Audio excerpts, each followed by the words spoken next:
Hi everyone, welcome back to the channel. Today I wanted to talk to people about how I built the Viv. I've had a few people commenting on videos and wanted to know some more details. I realised actually when doing the first video and just showing off Chusey's Vivarium that I didn't really ever talk about how it was done. And I think, well, I know for a fact that when I first started thinking about building her Viv and sort of decorating it a little bit more, I found it quite daunting. There's a lot of stuff online that uses terminology that you don't really know. And also there seems to be a lot more people in the States that use the term gallons. Obviously I'm from the UK, so it's more likely that we want to use the terms like inches or feet. However, I didn't want to just talk about the step-by-step process. Unfortunately, I didn't record the process, I only took pictures, so I apologise for there being just some static images. I'll try and throw in some videos of Chusey sort of walking around or doing something slightly more interesting than just an image of some rocks. I also wanted to talk about why I decided to do what I did. Obviously the recommended amount for the basic vivarium is 2 feet long. And so that it's a more universal video, that's about 20 gallons. So it's not the biggest of spaces. Just doing the brief bit of maths that I did, Chusey, although I would say is slightly bigger than the average leopard gecko, she's 9 inches from tip to tip. So in a 2 foot Viv, she takes up lengthwise alone 37.5%. So she's getting very close to 50% of the Viv. You know, she's only 3 inches off being a foot long herself. So I was just looking at her, and as you can see on the screen now, that's her spread out. That's almost half the Viv gone. And yes, she was very happy with where she was, but I felt like she deserved more. I sort of imagined it as if how I would want to be if I was stuck in a room that I took up 50% of the space in. It wouldn't be the most comfortable of space, even if it was the best quality. However, obviously a 4 foot Viv, which is what she has, is quite a big amount of space for what is a smaller creature. But I do think it adds a lot of enrichment and she uses all the space. I think for most people, the slightly larger enclosure, the 3 foot Viv, which is approximately 40 gallons, is probably the better one to be considered at the minimum. It gives the leopard gecko more space, but it also doesn't take up too much of your space, because for a lot of people, it is trying to fit in these reptiles around you, and especially if you've got more than one, it can be a challenge. You can't just put every leopard gecko in a 4 foot Viv. Thankfully I only have the one at the moment, so it does make that aspect of my thought process a lot easier. But for others it may not be an option to give them the biggest constantly. I think that's enough of the why I did what I did, and we should move on to the step-by-step process. First things first, you're going to just want to have a play around. See where you think the best object is going to go. Do you think it'll be on the right hand side, the left hand side? I probably did this about 10 times before getting a very rough idea of how I wanted to do it. And this was the final image I took, thinking, yep, no, that's it, I've definitely got it. And as you can see, the heat slab is actually on the left hand side. I moved it to the right by the end of it. It's just little things to think about. And also, before you start filling it with sand and other things, and obviously actually getting the backdrop done, you don't know how it's going to end up. So, it's always good to have a play around. You can also see that I tried playing around with the expanding foam here, just to have a go at it, get used to it. I've not had to use it in a creative way ever before, so I just had some very basic, very rough ideas. It did not go well the first couple of times, as you can see. I don't think any of those pieces ended up in the final vivarium, but it's always worth having sort of like a basic try, just to get used to how it works. Okay, so you've had a play around, you've got a rough idea where you want the objects that you've got to go in the Viv. Now it's time to take everything back out and have a play around with the expanding foam and polystyrene sheets.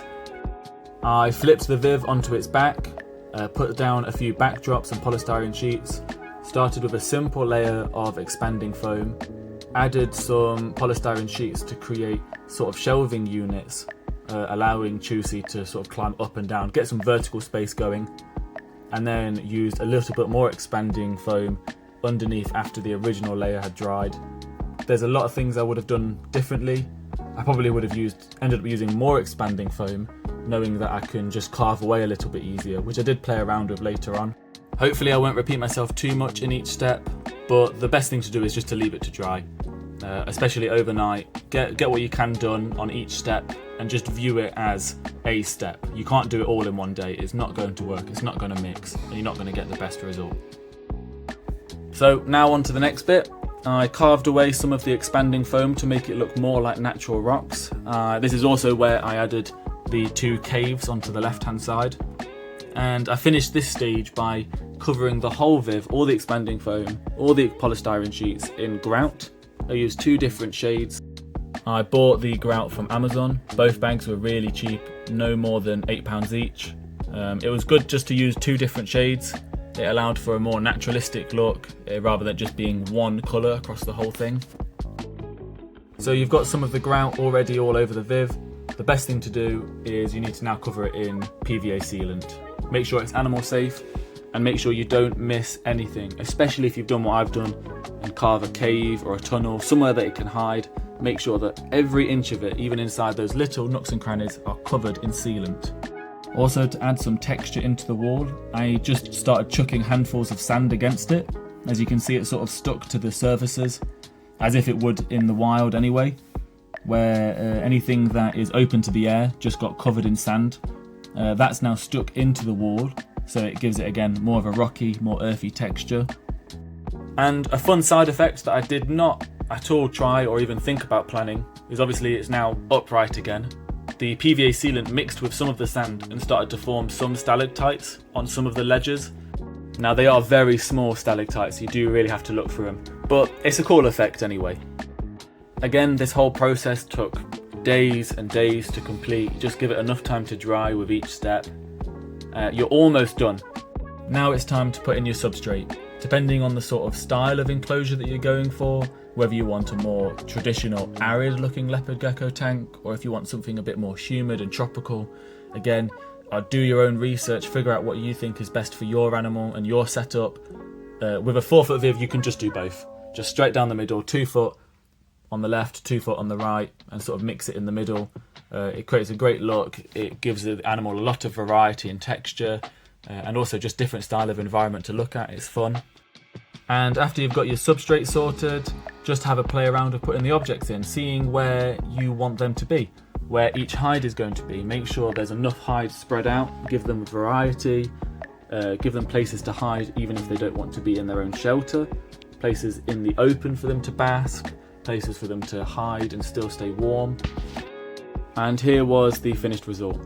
After basically a week and a half, almost 2 weeks of setting it up, trying to get all the different equipment, trying different things out, different styles, it was finally finished, and I got to play around with it. More importantly, I kept changing it, and don't be worried to think that, oh no, I wish I'd done this differently. As long as it's nothing to do with the backdrop, just try and change it around later on when you've got a better idea and more understanding. A few things that I'd want to do differently: I would make bigger caves into the backdrop and maybe a tunnel that leads from one side of the Viv to the other, just so that they've got complete cover when going around and don't have to be disturbed by me. And one final piece of advice when setting up: don't be like me and get too excited and just want to get it all sorted last minute. Finally, everything had dried. We went to put the heat bulb in and I dropped it and it just smashed. They're really fragile bulbs and the glass just went everywhere.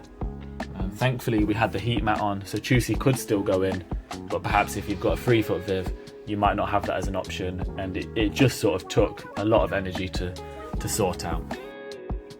But that's all. That's how I set up the Viv. It's a very basic guide. It's not really meant to be more than anything else. I should have really thought about recording the process, but at the time I hadn't thought about making a YouTube channel.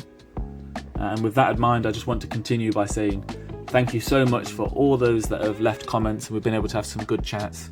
If you want, let me know in the comment section. Thanks for watching.